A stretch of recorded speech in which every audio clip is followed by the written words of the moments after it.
আমাৰ দুলীয়াজানৰ সৌজন্যত নদী নাৰী জাগ্ৰত শক্তি অসম এখন কমিটি গঠন কৰা হৈছে।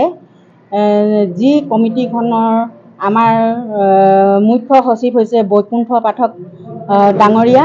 তেখেতলৈ বহুত বহুত ধন্যবাদ দিছোঁ। আজি এই আমাক যাত্ৰাটো আগবঢ়াই দিয়াৰ বাবে, এই ৰাস্তাত আগবঢ়াই নিয়াৰ বাবে তেখেতক বহুত বহুত ধন্যবাদ জনাইছোঁ।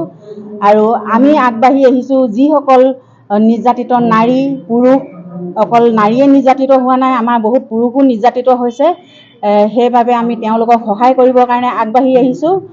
লগতে কিছুমান ল'ৰা ছোৱালী ড্ৰাগছ সেৱন কৰে, মদ সেৱন কৰি ঘৰত মাক দেউতাকক অত্যাচাৰ কৰে, ঘৰখন অশান্তি কৰে। সেই মাক দেউতাকসকল নিৰ্যাতিত হৈ আছে, তেওঁলোককো সহায় কৰিবৰ কাৰণে আমি আগবাঢ়ি আহিছোঁ। আৰু কেনেকৈ আমি এই ড্ৰাগছ সেৱনটো আমি বন্ধ কৰিব পাৰোঁ তাৰ বাবে আমি চেষ্টা কৰিম। আৰু ভৱিষ্যতে কেনেকৈ কি কৰিব পাৰোঁ আগবাঢ়ি যাম, সেই বুলি আমি আগবাঢ়ি ওলাই আহিছোঁ। ধন্যবাদ।